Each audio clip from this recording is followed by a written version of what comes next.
Okay. Plates for ceramics 2. They're going to be bigger. More like a dinner plate size than the plate you made in ceramics 1. And we want to refine the shape, and I want you to learn how to create a shape of a plate that has a rounded contour in it, and that has an extended rim like this, and like this, and like this. So the way to achieve this, we throw the plate thick, and we shape the upper surface, and we shape the rim, but we leave thickness on the underside for support that is then trimmed away when the plate is leather hard. So that is the most challenging part of the process, is the trimming. The throwing part is relatively easy. You're using more clay perhaps than you may be used to.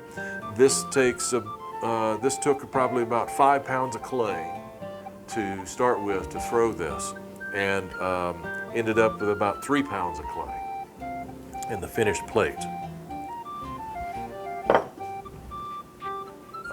This one was thrown, made as a flat disc, then colored slips were applied to it, and the slips were marbled to create the pattern, and then with the wheel turning the edge of the plate, the rim was lifted, and then when it was leather hard, it was trimmed.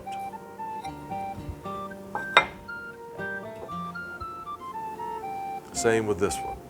So when you center and press down with your palm, establish the thickness in the center, and you want to leave at least 1/2 inch of clay in the center to allow you to have space to trim down, leaving the foot rim standing high. And then you trim away outside the foot ring, shaping the outside of the rim to match the inside of the rim. So however you shape the upper surface, when you're trimming, you want to copy that form to create a balanced feel when the plate is done.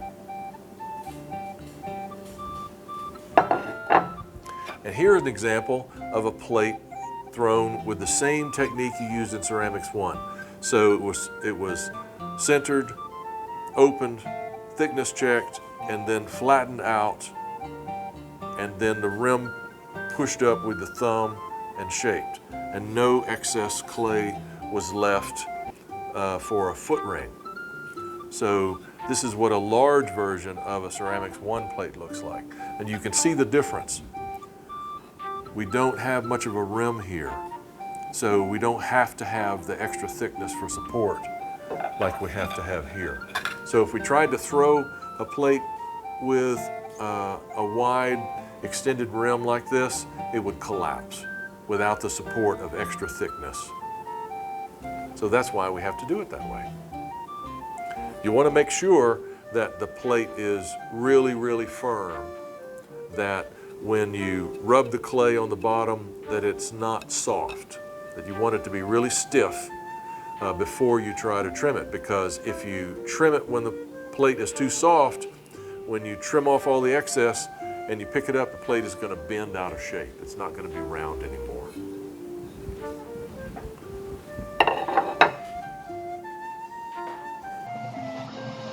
All right, now we're going to throw some plates. So I've got 3 pounds of clay wedged and placed on a bat. You may not have handled this much clay before, but the positions for centering are exactly the same. Now here I'm checking the thickness in the center, because I want to leave a little extra thickness for trimming on the bottom to create a foot ring. So I am creating a thickness of 1/2 inch. You want to be you want to leave enough. You want to be sure that there's enough there that you can trim a space underneath of about 1/4 of an inch and still left with at least 1/4 of an inch of thickness of clay. So 1/2 an inch to even 5/8 of an inch. And then after opening it up, I push in with my thumb to raise the rim and adjusted the wall thickness, making the rim the final thickness, but leaving some extra thickness down below that. And then trimming a neat edge at the bottom. And then shaping the rim down to give a curved form.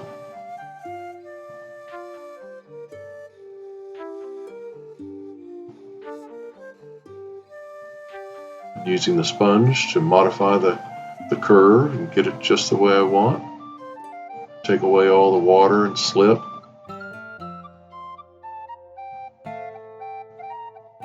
Pushing it down just a little bit lower. Don't want the rim to stick up too high. And then cut it off.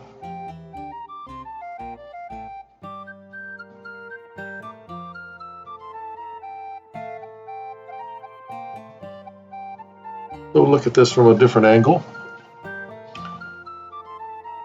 You can see how the heel of my left palm was pressing against the side of the ball of clay and the right palm was on top, and then push down with that right palm to open it, check the thickness, and then spread it out, making it pretty flat. And then push in with the left thumb to raise the rim. And then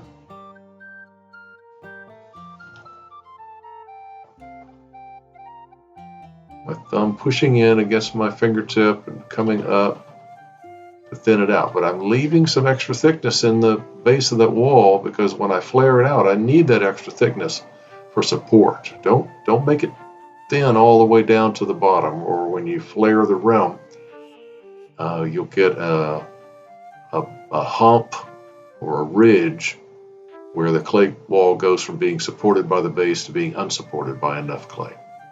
So it's right here in flaring it out that we need that extra thickness.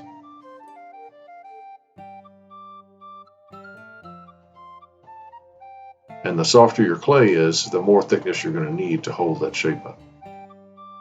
And also, the wider your rim is. So if you have a much taller rim that you're going to flare out, you're going to need to leave even more thickness at the bottom.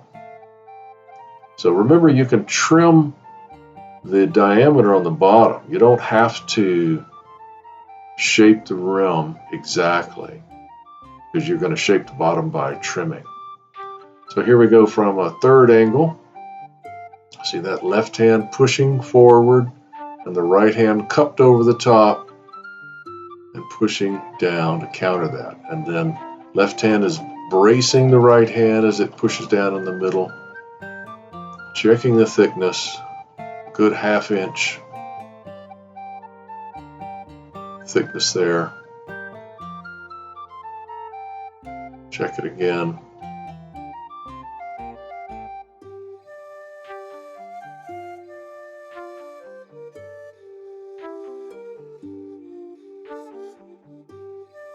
And then open up. Open it up. You want your wheel speed just medium speed all the way through, not too fast, not too slow. If the wheel's going too slow, it's hard to hold steady as it comes around. Now here I'm just comparing the thickness of the edge to the thickness in the center. It's thicker in the center, on the edge. It's thicker on the edge than it is in the center. And that's because I want a gentle curved slope from the rim down to the center. And then push in with the thumb, the left thumb. You want to use the left thumb because if you use your right thumb, it will catch on the clay and gouge it. So use your left thumb to push the rim up, and then your finger and thumb to adjust the thickness, trim it with the rib, and then shape it. So the throwing part is to shape the upper surface, and the trimming part is to shape the lower surface. But you want to get the rim to the final thickness while you're throwing, so you don't have to trim the rim. You don't have to trim everything, just the thickest parts. Now here I'm going to show you a cross section so you can see exactly how thick it is and how it's thicker there at the base of that wall and thinner at the top. And when I trim it, I want to trim it down so it's all the same thickness as the top edge.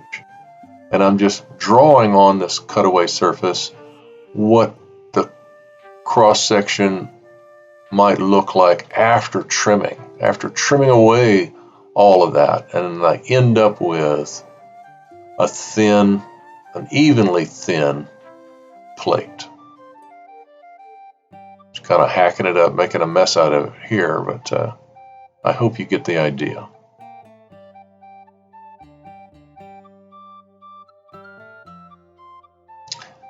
And as you'll see in the trimming, that foot ring can be different diameter than it was when you threw it. So here's part 2, trimming the foot ring.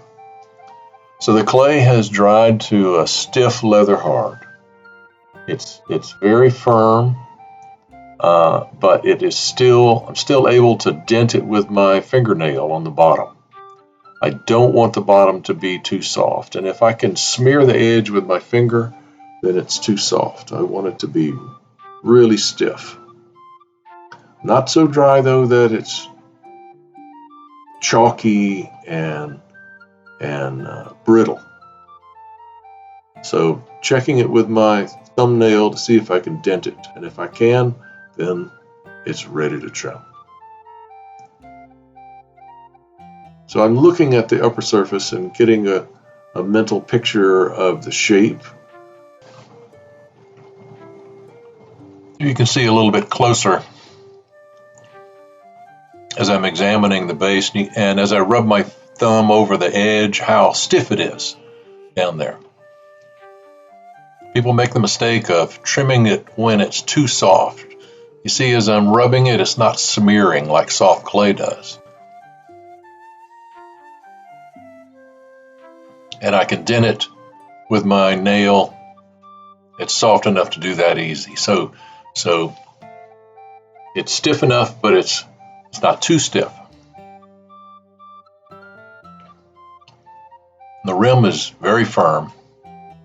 And on larger things, as you'll discover, the rim can be very dry when you're trimming. It's the condition of the foot, the trimming area, that needs to be leather hard.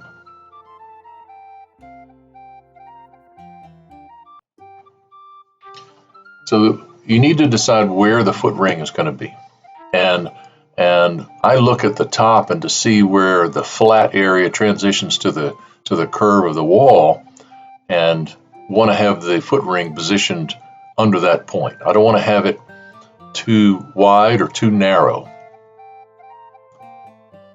Now I'm going to take a measurement by laying my needle against the edge of the rim of the plate to get a measurement of how thick it is.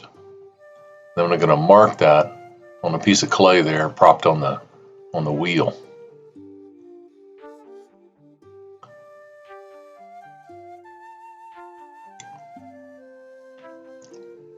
If I can figure out which hand to use. So just a little chunk of soft clay that's stuck on the wheel, and this is going to be a marker for the measurements that I'm going to take of this plate. So I start by taking a measurement of the rim. So you can see right there, a little notch, and then a measurement from the bottom side through the center. And I'm poking through, and my finger on the other side is feeling the point just come to the surface and be flush with the surface. And then take a third measurement by the edge of the foot, right where the wall is curving upwards, and that's going to be the thickest part. So now I know how much I can trim off in a given area and still have enough. Now the next challenge is to get the plate centered. So you set it down, use those marks on the foam bat So there's trimming bats that have a piece of foam rubber attached to them, and those marks there as guides to help you get it centered. But often you need to give it a little tap or a little nudge with your left hand while it's spinning to make it exactly centered. Now the first thing I'm doing is trimming the foot ring inward to establish the outside of the foot ring.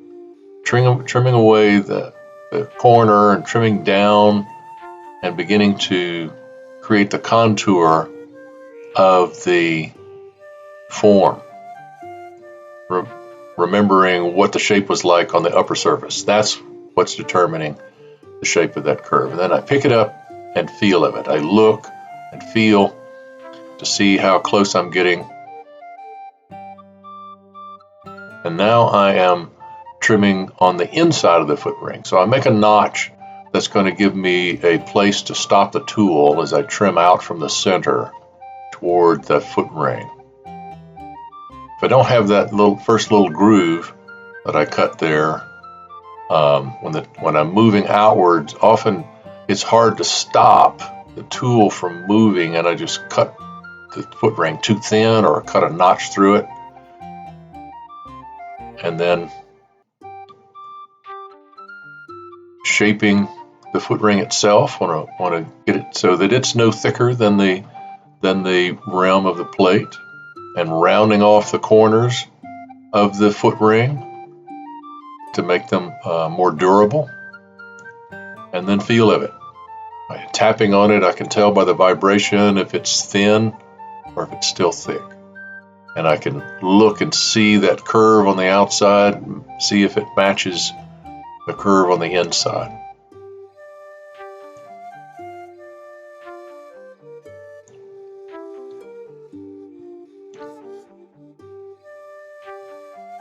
And I recommend using the larger trimming tool instead of the small one, because you're able to cover a large area without moving your hand. All I'm doing is rotating my hand. Whereas if you're using a small tool, you've got to move your hand and rotate it at the same time, and you end up making gouges and lots of trimming marks in it. And then the last thing I'll do is to sponge the cut surface to eliminate all those little pock marks from the grit that's in the clay. All right, here we go again from another view.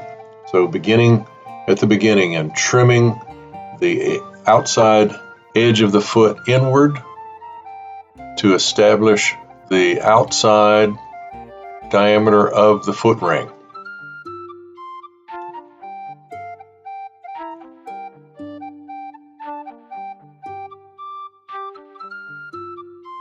So I'm angling the tool and cutting it at an angle so that top edge is going to be where I've decided the foot ring is going to be. I decided that on the basis of the shape on the top side, where the wall transitions from being curved down from the rim to being flat across the middle. I want the foot ring to be under that spot, right where my fingertip is, and that's a little bit in from where the foot was at the beginning before I started trimming. It's in by about an inch.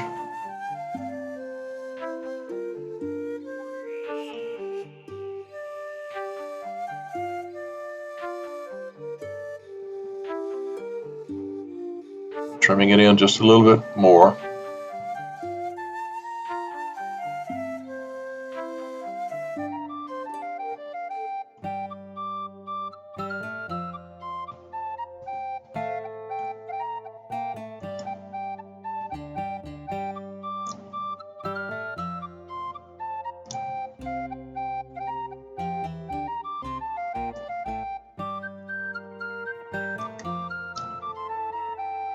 And then using the tip of the tool to trim downwards from that mark.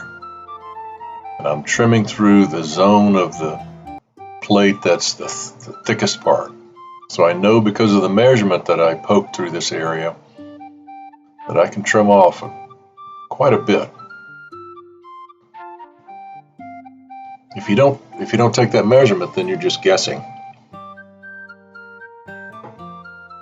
And I found that this helps a lot in learning how to do this. After you've done a few hundred plates, then you don't have to poke a needle in it. You can just tell by feeling of it.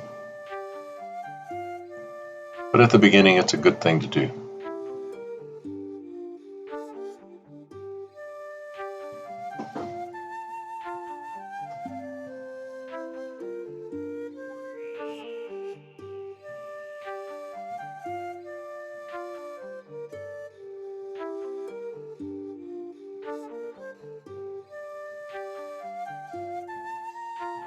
So I'm using my thumb and finger like calipers to grasp the rim and slide down toward the foot, and I can tell that it's a little thicker. But if you want to, you can poke the needle through it again and take a measurement of it even after you've trimmed. And compare that to the thickness of the rim.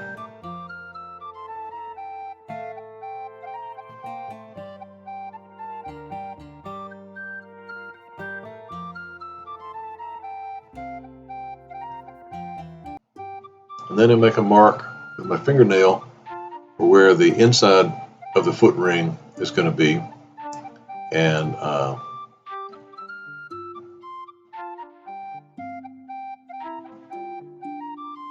then I'm going to trim away that part inside there. So I start with the tip of the large tool to trim down, and I know because I've measured how far down I can go, not very deep in the center. And then trimming out to that guide mark.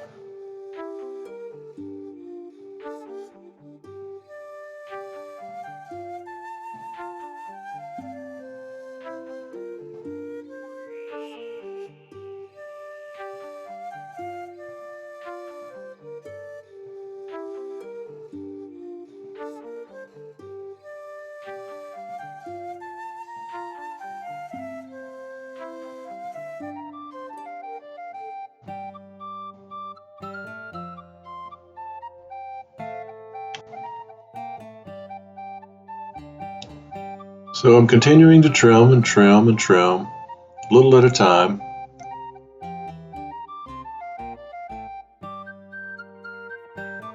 Shaving the clay off. It's coming off of those nice ribbons that indicate the thickness that I'm trimming and also the hardness of the clay. And then taking another measurement. And now I just want to refine the shape of the foot ring itself, round it off.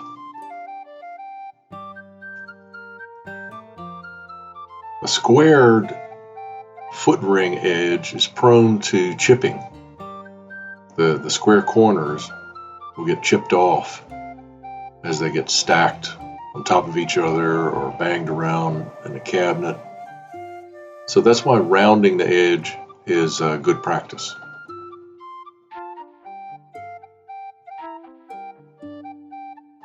Just using my fingers there to kind of burnish it.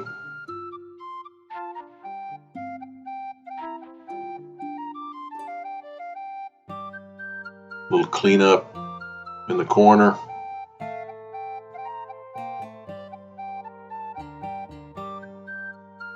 Looks pretty good.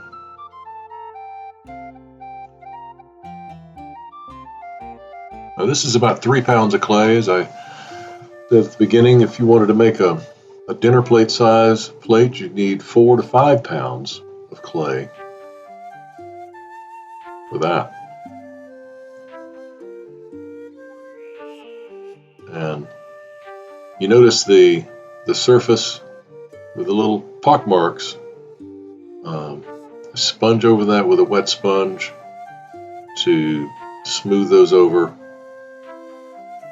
Especially want to do that on the area that's going to be glazed, like underside of the rim.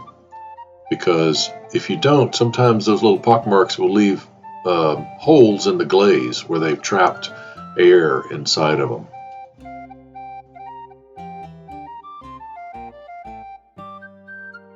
and it makes the surface look more like the surface on the upper side. And then I want to go ahead and sign my name on it and call it done.